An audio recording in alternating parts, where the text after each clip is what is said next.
आगे बढ़ने का साहस किया और लाखों की भीड़ को आह्वान किया और घोषित क्रांति के लिए उनको आगे बढ़ाया।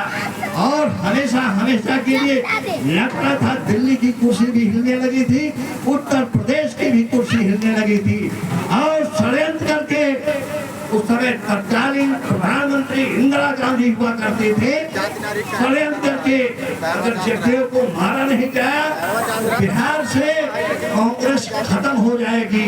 कांग्रेस को जिंदा करने के लिए बाबू जगदेव प्रसाद को गोलियों से, ये अधिकारियों ने, पुलिस कर्मचारियों ने उनको गोलियों से भूना। मित्रों, याद करना चाहिए, आप इसमें फर्क करना चाहिए।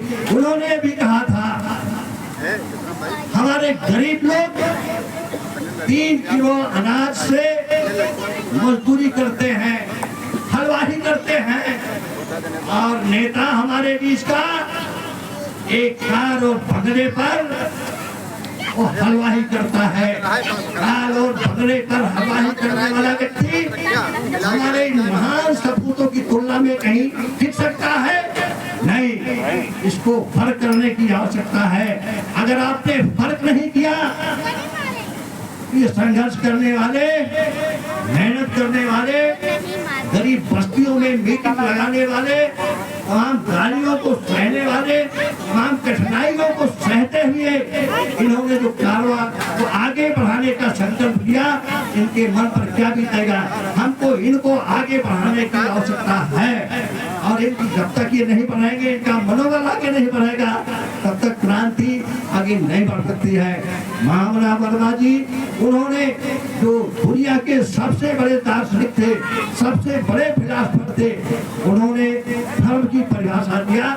यहाँ कहा गया कि कार्ल मार्क्स ने कहा कि धर्म जो है अफीम की नशा है, जो उसको सूंघता है नशे में रहता है। वर्मा जी ने कहा ना, ये धर्म अफीम की नशा नहीं है। मानव जीवन के पूर्व निर्धारित मूल्यों को मानव जीवन में नए ढंग से निर्धारित करना ये क्रांति है, और मानव हित में कार्य करना ये धर्म है। मानव हित में जो कार्य किया जाता है वो धर्म है। तो मानव हित में कार्य करने वाले व्यक्ति को कभी अफीम की नशा नहीं होगी। इन्होंने कहा, आलमास ने कहा, 2 भूख होती है, एक पेट भूख, एक जीवन भूख। वर्मा जी ने कहा ना, उन्होंने कंडर दिया, पेट भूख तो है लेकिन जीवन भूख नहीं है, ये वेग है।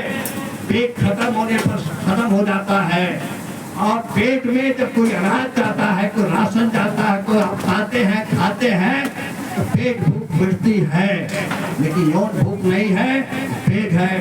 वर्मा जी ने क्रांति की परिभाषा दी, धर्म की परिभाषा दी, और तमाम चीजों को इन्होंने पैदा